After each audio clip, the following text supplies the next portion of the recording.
Hello and welcome to Serpent Temple. This week we've got something special as we are doing another deep dive into the vaults of obscure metal.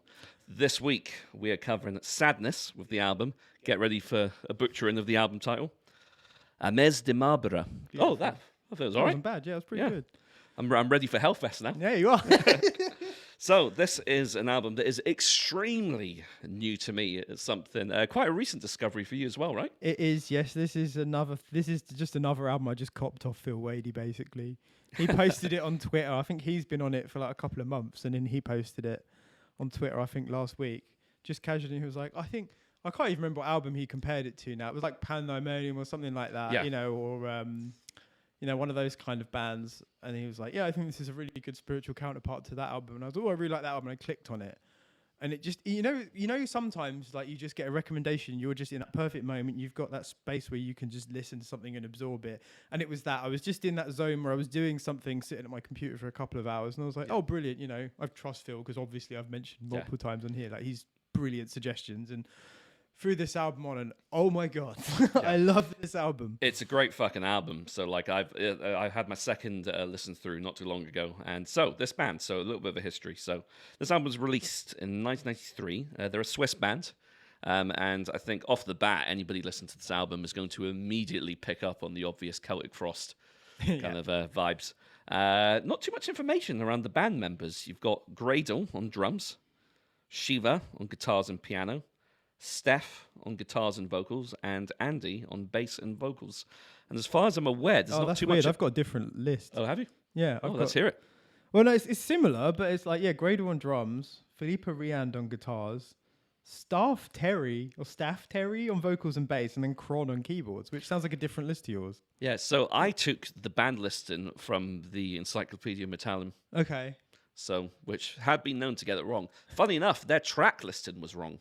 Oh, really? Yeah, because this is one of those obscure bands that you have to listen to the album on YouTube. Yeah, it's not and like YouTube had the correct track order. Yep. Okay. But I think the tracks they have on Encyclopedia Metallum Metal Archives, they had Lures, which is the last track on the album, listed as the second track. Oh, I've got that as the same. I think I took my track listing from. That makes sense. I didn't notice that they were different. Oh, that's so the second track is actually Antofagasta.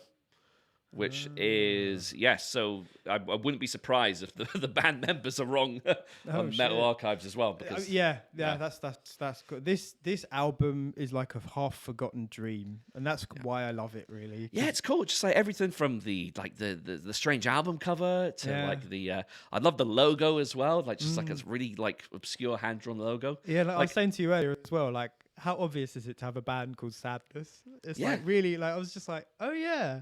It's almost like if the band Madness got really depressed. It's like, fuck it, we're changing our name to Sadness. A meme. But it's it's funny because obviously with a name like Sadness and stuff, if I hadn't seen the album cover and looked at like the chronology of when it was released, I would totally have just presumed this was like a DSBM album. And I think the interesting thing is, like, one of the things I do really enjoy about this album as a whole is it's got quite an emphatic and impassioned vocal delivery, a lot of vocal variety as well. And I actually... See, I'm a bit off with my timing of when DSBM was becoming prominent. I'm kind of thinking late 90s, early 2000s. Yeah. So I see this as a bit of a precursor vocally. What would you call when you're saying that? What kind of bands are you quoting here? Well, I think Shining. For me, I always think of Shining for DSBM. I think the quintessential example for me is always going to be Silencer, just because of the weird. I don't really know Silencer. I've never listened to them. Yeah, well, Silencer are a weird band. It's worth looking them up because it's a really stupid fucking story. There's this allegedly, I mean, it's clearly all bullshit, but the singer apparently chopped off his hands and sewed pig trotters onto his hands instead. And but he how did he sew him on? If he cut his hands off. I got his mum to do it. We're living in a basement, so I don't know. I'm getting so pig trotters onto my fucking arms. But that album is like, that is seen, I think, by many. I'm not overly up on what's kind of happening in the DSBM scene at the moment. I do dabble in it from time to time.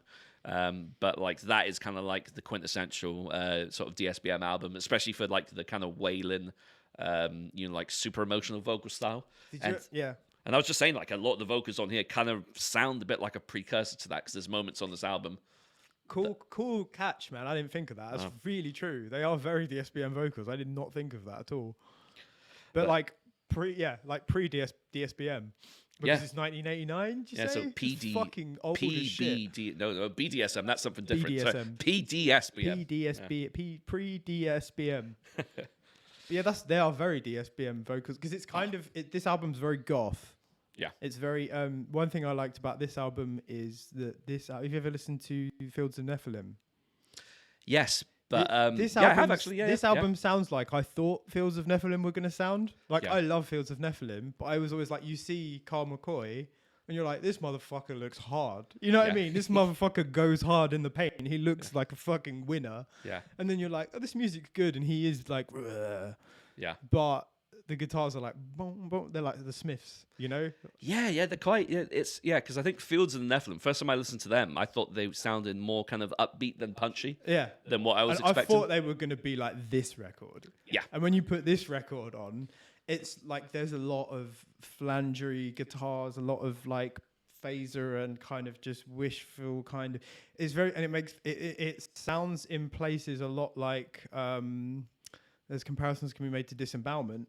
Because they do the thing on this album where they're playing big heavy chords on the like electric heavy like, but there's also a second guitar which is just clean being like wow, like doing other melodic shit at the same time, which is like a really beautiful combo. It's like amazingly not that utilized in heavy music. Yeah, like offensively heavy guitar with like really melodic guitar at the same time. I think because there's not many bands that can really strike that balance between being like being both stripped back and heavy at the same time, because each instrument is really discernible in this album. Like I really like the bass and the drums and like the rhythm section of this album. Very good. Really gives me massive Cure vibes at times. Yeah, the drummer in particular is very interesting because his technique, if you look at the time, like the technique he's using is again like just very ahead of the curve for the kind of shit he's doing. And it's really cool because there's bits where he's doing like blast beats and double bass pedal shit, and the guitars are playing heavy, but it doesn't sound like what you're used to when you hear like a heavy set of guitars with double bass pedal. And it's like it's doing all the same shit, but it feels different. It's really interesting. Yeah, and just, you know what, as well, like we were kind of touching upon this a little bit when we were reviewing Phlebotomized. Like I think, you know, use of piano and violin at times in heavy music could be quite hackneyed, I think. But like I totally love it and appreciate when it's done tastefully. Yeah. And I think this is another band that could be added to the list of bands that can incorporate the violin in a way that doesn't detract from the music, and it adds to it, and it blends with the atmosphere of the music as well. What song? Because I know what you're talking about. What song is it where it comes in? We don't know anymore because apparently the track listings are all fucked up. But there's that when it comes in, it's like it comes in. They've like established this, and there's also the female vocalist on this album who I don't have her name. I did see her name written down somewhere though. I've just realised now that she's not on that list that I wrote of the start of the members of the album, but there's a female vocalist as well. There's two male vocalists. I don't know if one of the guitarists does backup vocals. Yeah. But yeah, there's one part where the female vocalist is doing this beautiful kind of lush backing vocal. Yeah. And then the violin just comes in out of nowhere and it's just doing this really gorgeous fucking luscious. Might be Tears of Sorrow, I think. I think it might be Tears of Sorrow, yeah. Because I think that's got quite it's quite prominent with the female vocals, and like it's cool. I love like the vocal trade-offs as well. Yeah, it's they're like really interesting. It's one of those things that I actually, you know, I'm not a big fan of a lot of bands that have dual vocalists. Interesting. Okay. I think it kind of, you know, there's a few bands that I feel like in history that managed to do it in a way where it's exciting and dynamic and not just an additional thing that detracts from the music. So like a band like, say, Sixth, for example. Like I think like what they've done with their vocals, because their music, especially on their first album, is so chaotic. Yeah. That having two vocalists totally lends to that. Whereas, like, you know, it's I'm trying to think of what the bands you've got. Yeah, but there's, you know, the whole Beauty and the Beast thing is something that I never, you know, like a harsh male vocalist or like a clean sung vocalist. It's not something that ever really interested me too much. That's really interesting. Oh God, there's a band. What was it? I was listening to an episode of Heavy Hole, and there's a guy that used to be in like one of the like OG slam death metal bands, and he ended up going on to be in like basically one of the first bands. It's like a doom metal band, but they got big in Europe. And I know who you're fucking talking about, but I can't remember what they're called. But they were like a beauty. He said that like when they started playing, they were getting reviews. Yeah, like their reviews were some of the first time that people started coining like Beauty and the Beast, because the the metal vocalist, the bloke vocalist was like, he was just going at it hard. And then the female vocalist is doing this beautiful operatic shit. Yeah. But yeah, it's like Pandemonium again. What is that? The one I always get mixed up.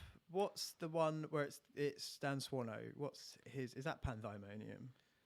Because there's two bands where have similar names. Oh, same with Dan Swan. That guy's in like fucking so many bands. Yeah, it's true. It's I'm most familiar with with him anyway. Obviously, Edge of Sanity, and you ever listen to his like fuzzy, like almost grime project, Rib Spreader?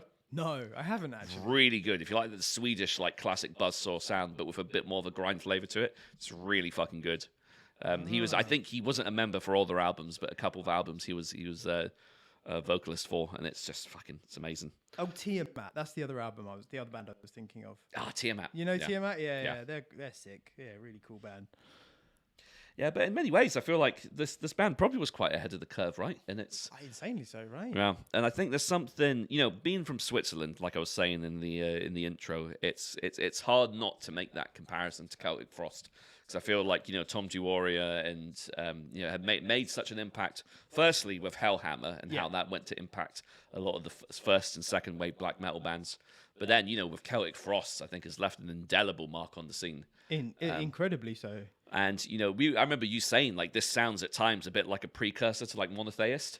Yeah, like, I could totally hear that. Yeah, it's so fucking interesting, isn't it? Because it's like they took parts of the... So this was 89? You said this album, Sadness? 93.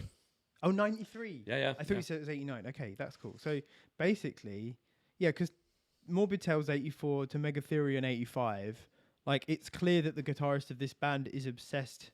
Yeah, Into the Pandemonium's 87. Yeah, so it's clear that the guitarist of this band, Sadness, is obsessed with Celtic Frost. And that's not an insult, and B, it's not to this band's detriment in any way, shape, or form. Like, he does it in such a cool, classy way, and I think that's just because I think that with Celtic Frost, Tom G. Warrior really hit on a style of guitar playing, which is this, it's doomy, but it's not just slow all the time. It's like this perfect mid-paced riffing where it's heavy, and it's not just trying to be flashy, it's trying to convey... The thing about it is it's very... atmospheric, right? It's like very moody riffing. It's very evocative of a feeling. And this whole album, this Sadness album, is just fucking... The heavy guitars aren't hitting you every minute of the album, but this whole album is just depressive and sad. And it really lives up to the name Sadness. Yeah. And I really think a lot of that is to do with the Celtic Frost guitars, which is, it wouldn't be the same if it was like a Judas Priest kind of thing or a thrashy kind of thing. But that's kind of the difference, isn't it? Yeah. This is the thing. I think you've touched on something really important there, because I think something that Tom G. Warrior always managed to capture in his guitar playing, which I think is missing in certain like tenets of the doom scene, is that element of groove and funk. And like there's in this, like take this album for example, Tears of Sorrow, which is I think the longest track on the album. 7 minutes in, you get like such a sick fucking riff. That's like total like Celtic Frost riff. And it's interesting because like obviously I know this is a band we talk about probably way too much. But there's at times where you listen to old school Korn, and you could almost hear the direct correlation between Korn and Celtic Frost, right? Yeah. Because absolutely, their riffs like it's so easy for people to see Korn and just look at the surface things and go, oh, new metal. Oh, I don't really like Jonathan Davis vocals, and like that's. But the guitar work in Korn is like some of it is so good. Yeah, some of the riff writing is incredible. It really stands up just to this day. 100%, yeah, very similar vibe. Tom G. Warrior. They're very doomy guitars. Yeah, it's just the sound that I feel like it just resonates with so many people because it's got everything you want from guitar playing, right? You want like the fucking like the low pitch, like the fucking like the bassiness, like the atmosphere, and the groove, the funk, and just the rhythm. So everything about it is exactly what you would want as an extreme metal fan. Yeah, and that's why you could see why his influence has splintered off and affected so many of the subgenres in different ways. I mean, Tom G. Warrior is like my guitar hero. Yeah. That's the guy for me. If someone's like, "Who's your favorite guitarist? Who's the person that really shaped your guitar?" And I'm like, Tom G. Warrior. Yeah, easy like that for me. And like that's, it's kind of there's something really cool about the fact that this sounds like Monotheist before Monotheist came out, because obviously you can listen to like Morbid Tales and all the old school Celtic Frost stuff, and you can hear that influence is still there. It's still in the old stuff as well. Yeah. but there's just something about Monotheist where he managed to pull it together into that more kind of modern package, which is really kind of what really is. It's beautiful that they managed to do that, and that's why I love Monotheist so much. Yeah, it's so much easier to listen to. It's great. I feel like Triptychon have really taken that sound and ran with it as well. Like I love those first two I think the only two Triptychon albums. Yeah. Triptychon are fantastic. So good, man, and so great live. I told you I saw them at Roadburn, right, when they were playing. When they were playing the triplets, the Celtic Frost. Yeah. So good. Wow, that's cool. But it's, do you know what? This is why it's always so cool, man, when you discover like a hidden gem like this, because I'm just thinking, where the fuck has it been? Where the fuck have they been? And secondly, where have they gone? Like, they just fade out. And then, dude, I was looking at, like you look on Encyclopedia Metallum, the singer / bass player of this band was in like, what was it called? He was in like another he recorded like a demo in like 2006 that did nothing and went nowhere, and I can't really see that anyone else has really been in any other bands or anything. Just reminds you of bands like Visceral, Visceration. Like, where did they go? Changed their name to As I Lay Dying. They just disappeared. And then it's weird, man. But I kind of love that, and that's kind of I think that's a really good reason to talk about it. And like the more people talk about it, the more people will hear about it and check it out. And enough people, like if you keep seeing Sadness, Ames De Marbre at some point, like, but a lot of people probably skip over this being like, what the fuck is that? I don't understand. Yeah. But like, you see this cover, and the cover is weird. Yeah. The cover is like 3 African tribes people with like white face paint. Yeah. And and apparently Ames De Marbre, if you translate it, I think it's French for marble souls. Yeah. Which is really interesting because you were talking about there's the song. So there's like, obviously I think it carries through as like a theme throughout the album, because Antofagasta, the last track and one of the track listings, is apparently it's a city in Chile, and it's known as the Pearl of the North of Chile.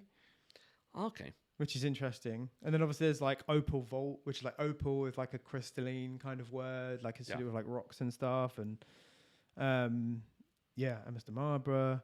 Lures is apparently, it means glows, I think, in French, from what I can see. And then Tears of Sorrow, a lot of the lyrics. I really like the lyrics of this album, actually.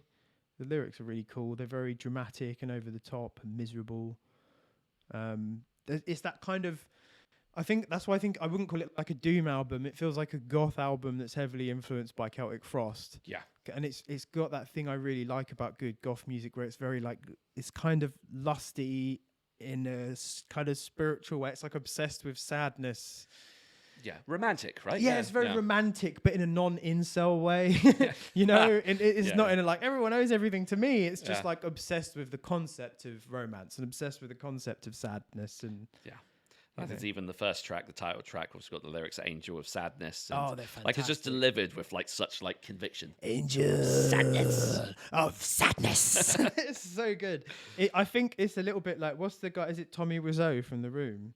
Oh yeah, I've still never seen The Room. I haven't either, but I kind of imagine like that he could be the singer of this band. He's just got that aesthetic, right? Yeah, it's just something about the delivery's like a bit unhinged, but in a really good way. Yeah, and like you were saying as well, it's really impassioned in a lot of places, and it's just something about the vocal delivery that you just don't really get in a lot of bands today. Do you know what it is? It's the enunciation as well. It's so fucking underappreciated in metal, especially when like me and you come from a background of like fucking love and death metal. You don't give a fuck about enunciation. Listen to fucking None So Vile by Lord Worm. You can't pick out a single fucking word in that entire album. Like, even if you follow the lyrics, you're like, this makes no fucking sense. Like, there's no structure to this at all. It's just none to be had. But that's why I fucking love that album so much. Yeah. But it's something that I think is I've grown to appreciate a bit more as my music taste has kind of diversified a bit. Yeah. Because it's just, it's I guess that's why it's easier for people to connect to vocals where you can understand somewhat. And pick out what they're saying, and you can on this album. There's a good range, like this, as you were saying. There's multiple vocalists, like the female vocals are outstanding. They're incredible. They're really good. And the two vocals, it was actually quite hard for me to pick out where the two vocalists differentiated. There's one, but I think where it really comes in, there's that one bit where there's like a second male vocal kind of doing this like almost like Gregorian chant style singing. Oh yeah. I can't remember what song it is, but there's one part where there's like, it's almost like a 3-part vocal thing, because there's like the second male vocalist comes in doing this repetitive, almost religious sounding vocal, and then I feel like and it's like that dun, dun. Oh no, that's the end of the first song. It's similar kind of thing though. It kind of cuts in. There's like Well, what was cool about the first track, the title track, I love what they done with like that had like a kind of like a backwards tracking effect on the vocals at some point. Yeah, and that bit, that's at the end of that song, at the end of the first song. And that whole bit where the vocals are backwards, he's singing in German, but the rest of the song he's singing in English. Ah, that's cool. Yeah, it's really cool. Yeah, he just randomly starts singing in German at the end. Again, like like in Switzerland, I looked up, it was really cool but I didn't realize until like while I was looking up for this album that apparently French, German, and Italian are all like quite widely spoken in Switzerland. It's mad. They're so like multilingual. Super multilingual. I only know this through the there's a popular wrestler who just left AEW recently called Cesaro. Okay. He was a Swiss wrestler, an absolute specicimen, and I hope he signs to AEW eventually. But if he's watching, if you're watching, our review of Sadness. You never know.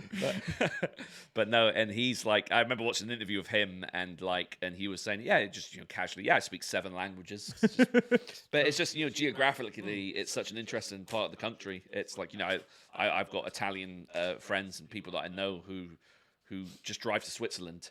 And it's like there's a bit of a tax thing as well, where you could set up a business in Switzerland and get certain things that that makes sense. Yeah, I didn't really think about that. Yes, obviously a lot of business. Oh, so I won't be naming those people by name for obvious reasons. Oh yeah, the lyrics of that first song were amazing. Where is it? It's like the guardian angel descends from his obscure limbo to eternally rest on his cold body of the. But this word. It says begin, but I don't think it says that. I've seen different words written every time I've found the lyrics of this song. His melancholic face, empty of sensations, watches over the dead, motionless, rock of stone, on a parallel world, angel of sadness, invading your tomb. It seems that a tear rolls down your cheek. Your soul has maybe rejoined its immortality. Thanks to him, you'll dream again and forever. Yeah, it's just so romantic and over the top, but it's beautiful, and it's this kind of weird. This sense of like he's singing about this guardian angel, but he's invading your tomb. So that's like a negative connotation. Yeah. And I kind of love that weird play between there's this kind of feeling of like absolute power, and then he's transcending the realm of death, and like that's fucking like those lyrics for that first song there. Like when I read those, I was like, I'm interested. I'm in. Dare I say, even slightly reminiscent of Disembowelment. Maybe not so much in the style of the writing, but in the way the themes are kind of play off each other. Yeah, that's very true, actually. Yeah, let's kind of because this is more like first person, but absolutely, yeah, that's a very good point. Yeah, transcending the veil of death. It just goes to show, innit, that how talented musicians and lyricists are when they could write English lyrics far better than I ever can. You know right? What I mean? Yeah, exactly. Yeah, English isn't this guy's first language, and he's still writing such beautiful poetic lyrics in English. Well, presumably, it's not his first. First track was great, and it's like I think this was one of the tracks that kind of reminded me of The Cure the most. There's something I really love about a really clean kind of like driving bass tone, and if it's been said 100 times, it's been said a million times. Like bass is largely very underproduced and undermixed in heavy metal, right, for the most part. I mean, just ask poor Jason Newsted. But that's why it's always so refreshing to hear a heavy album that that understands that it's not just the filler instrument. Yeah, right? That's really interesting, because this album, that's like another thing where it doesn't feel like it's a really weird album because it doesn't feel like a metal album while simultaneously being metal as fuck and like way heavier than a lot of other metal albums. But it feels like whoever was recording it was like good at recording, and they were like, I can record drums and bass and I can record all this stuff. And it feels like the guitarist just came in with like his amp and effects pedals and started playing all this Celtic Frost shit, and the guy was like, okay, that works. You know what I mean? Yeah, like, okay, I'll record this, because it's like, it's really interesting because all the other shit is recorded so well, like the drums and the bass. And when you listen to music like metal from this time period, a lot of it, like, they can't afford good studios, and they can't afford, like, especially bands like this that have sunk into obscurity and they're not on some label getting pimped out for eternity trying to get their money back sort of thing, but the actual recording is really, I think, quite good. Yeah. Considering, and again, like you were saying, the bass tone is part of that. Again, a really nice bass tone. Yeah. No, it's a great sounding album. And, and as I was saying a little bit before recording, it's kind of like there's certain albums that are just so easy to vibe to and just kind of like just put in the background and just totally chill out when you're in the right frame of mind. And, it's interesting. because like I was saying this last week with Nina when we were reviewing like the Lunar album, which is just had kind of like having like a summer vibe. But it's interesting for me how sometimes for me summery music is music that would traditionally be more associated with winter. Like, interesting. like, I've just like, I know they've turned out to be a bit problematic. But obviously, when I used to listen to a lot of Agalloch, for example, like I'd listen to Agalloch a lot in the summer for some reason. Like to me, it sounded summery, even though to others it. No, I know what you mean. Agalloch always makes me think of like autumn. It always makes me think of like falling leaves. It always makes me think of like red, like the trees have just started to kind of go barren and stuff. But then of course there's like winter with the fields. It's such a shame the singer of that band's a loser because the rest of the band apparently is literally just John Howm. That's probably because all the other guys seemed pretty cool, right? He just went full fucking. No, he's just an idiot. Yeah. As far as I can remember from what I read, like I don't think he was like Highland and shit. I think he was just a moron, and he was just like, he was just one of those people who was like, oh, he was just an edgelord, and wasn't that what one of the other guys in the band said? They were like, oh, it's such a shame that John's such a tiny edgelord. He's always wearing this little leather jacket in the promo pics as well. I love the promo pic where he's like holding a fucking axe. Like he looks so. It kind of reminds me of me if I grew up and from the age of 15 when I first watched The Matrix, and was just like, this is cool. I want a trench coat. It's kind of like Agalloch is like one of those guys who's got like a bedroom black metal project. But if he actually had a really good band behind him, that's basically what Agalloch was. Because John was cringe as fuck, but the actual compositional shit going into that band. Well, I think one of the guitarists is like a music professor or something. He is, I've seen a few videos of him doing talks and stuff. Yeah. Insanely qualified. Yeah. I think he's called John as well. I think I might be wrong on that. I can't remember. I need to look into it. Right. So shall we do a quick brief track by track? I feel like we've already covered the first track. Yeah. And the second track I quite liked. So it was I quite liked the sampling of the birds. I thought that was quite a nice touch. The seagulls. Yes, I thought it was quite a cool touch. Like that because they're very prevalent.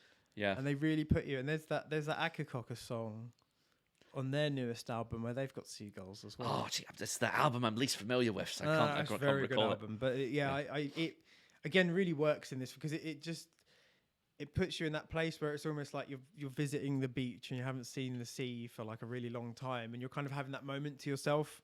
Whereas like even when you're with other people, you just kind of, I don't know about you, but whenever I visit the sea in any kind of capacity, I just always have these private moments where you're just staring out and I just get completely lost. Oh man, 100%. Yeah, right. Like Dundee, where my parents are from, is basically coastal, and for me, the sound of the seagulls is such a nostalgic sound because it's something I always associate of being, being in Dundee, which kind of like is the home away from home because like 99.9% of my family are from there. Right. And so we'd go down to Broughty Ferry sometimes and just like totally, man. As much as I have like quite a prevalent fear of open water, if from a safe distance, like just looking out, just losing yourself, I've totally been there many times, just fucking just drifting out of time and space. Yeah, and what a beautiful place to take things on this album, like straight away as well. Yeah, it's just, and I love it's got a great use of kind of like march and drum beats on this album, and this track in particular. So this is the second track, which is Antofagasta, I believe, because the lyrics of this track that were listed do match the track listing that was on YouTube. Okay. So they're talking, I think they're even talking about flying, or I'm guessing from the perspective of birds at some point, or maybe just some metaphorical. Oh, I don't. It seems like there's a horrible. Okay, fly, bird, fly, hover on human madness. Yeah, sick. so good, man. But it's just you're like, right. God, they're completely fucked up because this thinks that's the 7th song. Yeah. Then maybe there's 2 different editions because you get this with some albums where the English version and the US version have different track listings for some reason. It happened to me once with it might have been a Killswitch album, one of the ones they released after the end of Heartache. So what transition from Sadness to Killswitch Engage? But it's I downloaded the album and the track listing was fucked. So the first time I ever listened to the album again on Spotify, I was just like, oh, what's going on here? Whoa, this is not the track listing I remember. But yeah. It's weird how that can really affect you, isn't it? I've been getting back into albums recently. Yeah. Because a lot of the time I've been listening to a lot of stuff just driving around or whatever. But finding more of these kind of obscure gems or whatever, I really dive into them a lot more because there's so much power and atmosphere going on. Yeah. And the track listing's everything. Oh yeah, it's so important because I think It's really when a important. band takes the effort to make an album and make it a cohesive journey from start to finish, like I feel like if you're a fan of that band, you kind of owe it to them to give the material a full listen in its entirety. I think Because so. you're bound to be missing out on something. Because I think metal is one of those, or heavy music, I should say, is one of those genres where I feel like that has always remained an important part of the recording process. Absolutely. It's never been about releasing singles. No. Unless it's you're talking about the top tier bands who maybe give some thought about which track is the most radio friendly or whatnot. But like it's always been there's always been kind of like a that desire to still release physical media as well, whether it be CDs and with the resurgence of vinyls. And now the resurgence of cassettes as well. Like it's nostalgia. Like people, it's true music for people that enjoy music in that old school format. Yeah. And it seems weird for me to say it's an old school format because to me, like CDs are like new school and like tapes are old school, and like vinyls were before my time really first time round, and now it's all topsy turvy. But Well, I think metal, heavy music is obsessed with paying fealty to what came before. yeah, It's like people are kind of like, there's a big thing of like whether or not, certain people will look at things and be like, oh, that's modern. I'm not interested in that because I'm like an old school guy and I don't really fuck with that. And, like Korn or whatever. There's that thing of like where did you come from in terms of your entrance into it? Old school people are going to stay old school a lot of the time. yeah. And I think like certain old bands, and they get like respect which is due, like people like Metallica, Iron Maiden, things like that. And it's like, yeah, sure, but like there's also just fucking countless bands that don't get the respect that they're due. Yeah. And those are the bands I'm more interested in because I couldn't really. I've listened to Metallica tons while I was growing up. Like I don't really give a shit anymore. Like I'm happy that they're successful and that they've got tons of money and that if I hear Kill 'Em All come on, I'll be like, yeah, great, sick. But like. Yeah. There's so many records like this which are like priceless artifacts, which are like they're like amber frozen in time of a moment that you'll never get to live. And then the world has changed so much, even in the past 5 years, that listening to something like this and engaging with it on a kind of emotional level is just an experience that nothing else can give you. Yeah. And this album's 29 years old. It's 29 years ago. This album is like 30. Yeah, it's like 30 years old. Yeah. That's crazy. Yeah, to put that into perspective, like when we were both children of like the late 80s, the 80s and 90s, right? So we were growing up listening to music in the 90s. Like 30 years ago was music from the 60s. Yeah. So That's wild. Yeah. yeah. And you know what? It's funny because I think you kind of touched on something that I feel like has been a problem in the scene. I feel like there is such a large portion of like the demographic of like heavy music listeners that have painted themselves into this corner of this niche select few bands that they enjoy and don't go anywhere and they beyond won't go that. outside the fucking That's why pool. all the main headliners are the same big Fucking bands. yeah. It's Which the is same bullshit. fucking guys. It's Metallica, it's Iron Maiden. But also the bands they're getting replaced with are bullshit too. Yeah, There's do no you mean- fucking middle ground. Do you know what I mean? Like, I don't give a fuck about Ghost. Like, do you know what I mean? Like they're not, becoming yeah. massive, and I'm just like, no, they're good, but like they're a pop band. Yeah. They're a great pop band. I like them as a pop band, but they're not a metal band. Like I mean, I like their first records or whatever, but they don't do it for me. no. In that same kind. But then I've never really been a headlining guy. I've never been the guy that goes to a festival because I gave a fuck about who was headlining anyway. Yeah, no. So it's maybe true. that's just not my vibe. Yeah, in many ways, I was actually wow, easy for me to say. I was actually quite glad if there was a shit headliner because if like the Go home headlining early. bands would clash with Yeah. the second stage bands, Yeah. then I know that 100% I'll watch like. Yeah. Like, I remember once, I think Flesh God Apocalypse clashed with Nightwish or maybe Within Yep. Temptation. And I was just like, that's a perfect clash for Yeah, me. perfect clash. That's Yeah. what you want, yeah. And, No, but and that's it. And it's like, I guess that's the thing, like a big event promoters and people that book, like your Damnations, your Bloodstocks and stuff. You're always going to need those bands that bring in the fucking, the I'm trying to think of a non-offensive word here, but the fucking... Fucking edgelords. No, not edgelords, but no, I mean more like to bring in the, I don't want to say like sheep, but you know what I mean? Like The casuals. the casuals, Yeah, like the people the- who are like, I like metal, Yeah. you like those people, and those people are important too and cool, Yeah. and like those people, and it's like we get into the thing with gateway bands, And You know, yeah, you're 100% right, because at the end of the day, and I feel like a lot of the elitist fans don't understand this. It is still a business at the end of the day. When bookers are booking bands for a festival, yeah. they need to get in a band that is big enough to pull Yeah. in the punters. If you book a sort of festival and it was sadness, phlebotomized, disembowelment, there'd be like 10 blokes that look like me and you in a field looking really happy, and no one else. Yeah, just like fucking like Katie the Flame headline in all 3 nights. Yeah. Then you get other cool situations like Lowen getting to play after Paradise Lost. Yeah. As well, you get weird fucking shit happening, It's really cool. It's great. And yeah, there's stuff for everyone, and just because something's not to my taste, I mean, me and you, we tend to be pretty close on the compass. We just happen like our interests and kind of the genres we like and stuff like that are very close. Yeah. So at the end of the day, it's your podcast, it's our podcast. This is kind of our space to talk about what we like as well. Yeah, exactly. And like this album's a solid fucking choice, man. I mean, just getting back to it, the third track, Red Script. I think this is where you could definitely tell the Celtic Frost vibe is there and pretty prevalent. Just the buzzsaw riffs, man. It's that guitar tone, isn't it? It's just so fucking gnarly. I think it's the perfect word for it. It's fucking brilliant. It's so good. And you hear even like slight elements of Tom G. Warry in the vocals. Vocals are very aggressive on this track. I think this is when the aggression is kind of upped a little bit, and we kind of hear more of the more extreme kind of like heavy music influences. It's got a great transition into like a clean violin and guitar section, and I think it's got the female sung vocals. It was just very calming and trance-like. It's just got a lurking groove, just so easy to listen to, and just fucking love it. It's a fucking great album. I really like the fact that they kind of the really cool thing about this album is it kind of reveals itself to you as it goes on. 100%. They don't throw the female vocals aren't just thrown at you in the first song. The violin, all that shit isn't thrown at you in the first song. Yeah. The keys are very important in this album, and like Aether Flame that we're going to review afterwards as well. But the way the kind of the keyboard work comes in is super interesting, and I really like that how they kind of think about things, and there's a lot of thoughts going into the songwriting process and going, okay, what's going to be a strong element in this particular song, and what's the general vibe of this song, and how can we convey that? And they really stick true to that, and they don't just fucking throw loads of shit at the wall and hope for the best. No, it's everything is carefully composed and thought out.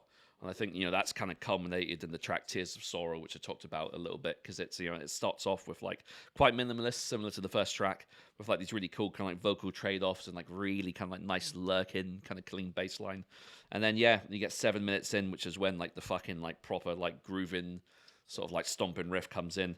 And it's just, and like super like impassioned screamed vocals, like proper like precursor, DSBM vocals. Yeah, they are. That's a really, really interesting observation. I really hadn't made that thought. But this is very DSBM.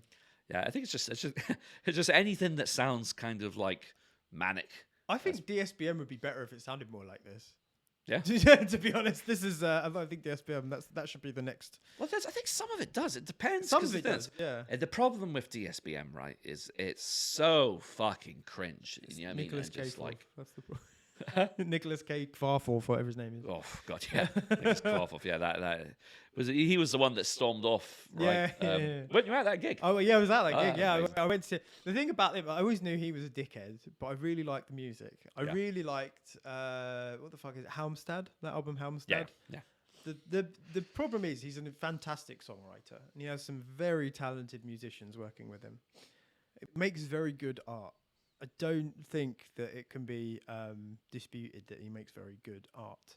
And I kind of thought when I first discovered the music, I was like, oh, he's doing a character. He's a dick, but it's all a very acted out kind of like Shakespearean thing. Yeah, like emphasized and kind of like just dialed up to 11. Yeah, dialed up, and I was like, oh, I kind of like I didn't really think he was genuinely like a wrestling heel. Yeah, it was like a wrestling heel. That's very much what I thought the situation was, and I didn't take it very seriously. But yeah, man, I went to see him at the Underworld, and Tarka played a very mediocre set before them, and then then they went on stage. They played one song, and someone threw like a Lucasade bottle, and it bounced off. It was a plastic bottle. It did nothing, and clearly someone was just like, trying to get a rise or whatever. Yeah. And the fucking guy stormed off and didn't come back out. Yeah. They played one fucking song. I paid full whack, like 17, 18 quid for a ticket. And that fucking pussy, that fucking coward. He just was like, I'm not playing the rest of the gig now. And I was just like, hey, no one hurts me apart from me on stage, yeah, all apart right? from me, yeah, this is a guy who fucking supposedly slits his fucking hands and shit, whatever, yeah. Fucking hell. Yeah, and I haven't really been able to listen to the band since, because I just was like, oh, that's really pathetic. Yeah, it's always been quite interesting because you've always had the two Shinings and like yeah, because I always liked the Swedish Shining before I found out about the Norwegian Shining. I've been meaning to listen to the Norwegian Shining, but I haven't yet. well, the Norwegian Sunshine. Funny enough, I was speaking to Callum from Tyrannus. We've got a new album dropping this week as well, which is fucking sick, by the way. Very good. And it's we were talking a bit about the Norwegian Sunshine, and like I had never listened to their later material. They went kind of like full pop. Yeah, it's and, like he's, 9 Inch dyed his Nails-y head kind of and stuff, and it's just he looks like a YouTuber now. Yeah, it's really strange because like the early albums, like he had the album Black Jazz, which is essentially what it says on the tin. It's a combination of, a lot of jazzy compositions with elements of black metal. Like it's pretty fucking intense. Like it's got like a good deal of like hardcore aesthetic and like DNA in it as well. So it's like it's really enjoyable, but like totally fucking different from Swedish Shining. Like. Yeah. But it's it was always cool to have like the two bands with the same name just being occupying totally different spaces. Yeah, I love that because whenever someone mentioned one in like a comment section, whenever the thing I used to love is whenever the Norwegian Shining got like posted, the comment section would always be people be writing wrong Shining, wrong Shining. It would happen so much. It was really funny. God. But apparently, Enslaved did loads of work with Norwegian Shining, right? They co-wrote, co-performed a bunch of shit with them. Would you say Enslaved? Enslaved, yeah. Enslaved had a split with Swedish Shining as well. And they did, yeah, that's right, yeah. I didn't know they worked with Norwegian Shining. I know he was involved with Ishan. I think he's done a bit of work with him. I know he's guested like saxophone on a few of the tracks of some of the earlier Ishan albums. And Leprosy were his backing band for the longest time as well. Yeah. But it's Norwegian scene in general is just quite a good scene actually. I've always enjoyed it. It gets a bad rap because of the history of all the the second wave church burnings and all that. That seems to be where the spotlight on the scene. Because that's interesting because that was something I was thinking about in relation to Sadness. What year was all the second wave shit going on? Was that like early 90s? About the same time as like this. Would have been around this time. Yeah. The early to mid 90s. It's really interesting because like in terms of Swiss bands, there's some really cool stuff. But obviously you've got like Coroner. Yeah. Like I really love that because I like to think of like all like this band. I like to think of the fact that the guitarist probably saw Celtic Frost a bunch and was just like, "That's it." Yeah, that's the sound. One. Yeah, that's the one. Yeah, I really love that. Yeah, to have like fucking Celtic Frost in Coroner, just with a notepad, I'll be having that. I'll take those elements. Yeah, I love that. That's great. But it makes sense, right? Because like pre-internet or like the early, I remember '93 would have been pre-broadband internet anyway. Yeah. So like there was no way to listen to music really from other scenes unless you were a tape trader. Yeah. So if you weren't part of that scene, you're only going to be really influenced by the music of your region, right? Yeah. So presuming these guys probably, because Swiss, let's be honest, it's quite an isolated metal scene, really. There's a few big names, but I couldn't name too many Swiss bands off the top of my head. I think Buzzsaw are Swiss as well, I think. Yeah. What was it? Pestilence Swiss? Pestilence are Dutch. Oh, Dutch. That's it. I'm getting mixed up. But yeah, I do that a lot. To be fair, I get Dutch and Belgian bands mixed up quite a lot actually. My geography is so piss poor, so fucking poor. Yeah, mine's pretty bad too. But so I suppose if you weren't part of that tape trading scene, you're gonna obviously be directly influenced by the bands that were prominent. In that region, and obviously Celtic Frost. Not only were they probably the most prominent Swiss band ever, like the fucking Tom G is seeing them for the first time, just being like, "What the fuck is this?" Yeah, and their imprint was felt amongst the entire scene, so it only makes sense that someone in the same country is going to be directly influenced by that as well. Yeah, I think as well, like it's quite cool because it's like another version of, obviously you've got like Swedish Chainsaw. Obviously in Sweden, like there was a bunch of people going to gigs going like, "Whoa, what the fuck's going on with your amp, dude? That sounds sick. Oh, I'm gonna just buy a fucking HM2 too, and fucking slaughter the gain stage on my amp." And another one is like obviously like Iron Maiden hearing like Thin Lizzy and what's the other one? What's the other twin guitar band that you guys did the album? Wishbone Ash. Yeah, like that's another one. There's like a bunch of bands where people were like, "Oh, two guitars playing different notes at the same time in the same melody is like super interesting. I'm going to do that, And like, just because a band a bunch of people go and see like Thin Lizzy and go like, oh, it's like it's a technique. Yeah. At the end of the day, and that's like that's kind of like a lot to be said from a musical perspective. If like, oh, and it's kind of interesting because like it's like with like HM2 stuff, like I mentioned that you get a lot of bands and it's like, oh, it's a HM2 band. I don't really care. You know, they're not doing it good. They're not doing it like, I mean, like for me with HM2, like yes, obviously Entombed are amazing, but like Bloodbath, they're the bar. You know what I mean? Like, if you're not bringing what Bloodbath bring with the HM2, then like kind of go home. And I really like in terms of new bands, you know that band Fuming Mouth. Yeah, they're great. Yeah, incredible band doing the HM2 sound, but like doing it in an interesting way. And it's really interesting how you get these kind of things where they're like, it might be like a songwriting thing or a particular way of playing riffs, and it's not like copying so much as people being like, that's the sound I was looking for. That's what I want, you know? And that's like, I think that's what happened with this band and Celtic Frost. Yeah, well, it just goes to show that's why songwriting's so important, right? Because if you are a strong enough composer and songwriter, the music will stand on its own two legs, despite how obvious the influences are. Yeah. And this certainly does, yeah. Yeah, and it's great. I mean, there's so many I fucking love. You know, to go back to the album, I love the track Opal Vault as well. Like, it's more or less, you know, more of a straightforward kind of like doomy, kind of like slugging track. But some of the leads, and you touched on this a bit earlier on this album, are just so like achingly beautiful. Yeah, because it's just so clean. And you know, like the last track on the album, I think is probably the best example of that. Lures, or however you pronounce that. There's some gorgeous melody. The guitar, there's some brilliant chord work going on. Oh, so good. And it's really just like, nice. And one thing I love as well is that they know when to pick up the pace. So like you're about 4 minutes in is when it transitions from like a more of a mid to a slightly mid to fast pace, and the lead is just kind of picking. And once again, I hate to say it, but it does kind of remind me a bit of Agalloch at times. Yeah, you know how you've just got that overarching kind of like just really clean picks, lead work, just fucking adding to the overall atmosphere of the track. Well, I think a lot of that is like Agalloch. A lot of what's really good about Agalloch is it's very familiar because they play off a lot of like 80s pop music. They use a lot of melodies from 80s pop music, and I think that's what's happening here.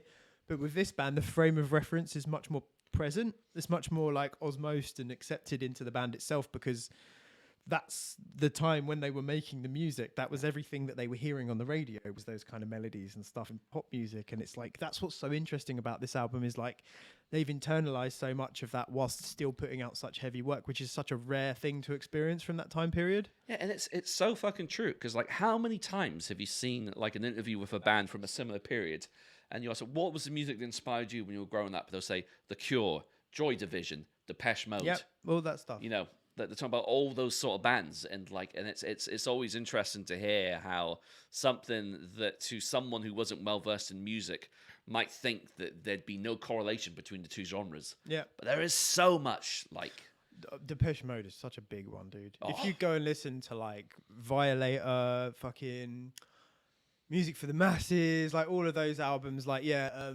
Ultra, like some of the melodies and stuff they put forward, whilst not being like a metal band, like they were just so fucking doom and so fucking depressing and miserable, and like at the same time just exploring themes of like just really not liking who you are, which is just not like pop music fare. It's not like, oh, I want to be your boyfriend. It's like a lot of that. And I think that's a problem with Depeche Mode, is a lot of people hear things like just can't get enough. They hear that stuff and they think that that's all there is to Depeche Mode, but there's not. There's like a fucking weird BDSM underbelly to Depeche Mode, which is like most people who've engaged with their music will know that. But like, if you listen to like any of those albums I mentioned, they're just like full of fucking bangers. So I know Violator is like the one, right? That is like the, and like I fucking love the track "Enjoy the Silence," man. It is it's beautiful piece of music. One of the best melodies I've ever heard to this day. You know, like it's fucking stands the test of time. But man, do you know what? It was a very, very good fucking recommend, this album. When did you first listen to this? Only like a couple of weeks ago, right? Literally, it was like a week and a half ago. Fuck, yeah. Yeah. I really wanted to strike while the album was hot on this one, because I know Phil's just done an episode where he's mentioned it as well. I have to go and watch that, actually. If enough of us talk about it, it'll hit the algorithm and more people will check the album out. Yeah, Phil's really good at fucking like selling an album, isn't he? Like, he is the Ken Burns of metal. He's a legend. Yeah, no, it's fucking, I need to check his latest episode, actually, because there's a few releases on there that I quite like the look of. It's Matt, have you listened to that Funeral album yet? that I told. I don't think I've had the time. Man, that I was listening to it. That was fucking sick, dude. Yeah, because I remember So you waxing good. lyrical about it. It's Yeah. so sick. Yeah. And we've pretty much nailed this album now. I think we'll probably hang it up on this one. Yeah, man. So, guys, thank you very much for watching and listening. And if any of you have any obscure gems, particularly any old school 80s, 90s death metal gems that we've never mentioned, send them our fucking way. Comment. Because I am always into hearing about old shit that no one has ever really given the time and space for. One thing I didn't mention about this album, there's like different versions of it on YouTube and the reviews on Metal Archive. There's so many comments where people are like, oh, I fucking heard this album in my friend's bedroom when I was like fucking 12. I've been looking for this for fucking years. Yeah. There's so many comments like that about this album. Fuck. Yeah, there's lots. Go and check out the YouTube comments. It's really worth it. It's great. I love that. I love when It's you get to cool. like, the proper historic comments Yeah, at like 12 years old. And it's just like, I found some of mine the other day. I think I found amazing. a comment of mine on the Lacathia Flame. Amazing. Which we'll talk about in a bit. But guys, thank you very much for watching. Feel free to like, subscribe, and keep on rocking in the free world. And I'll see you next time. Yeah.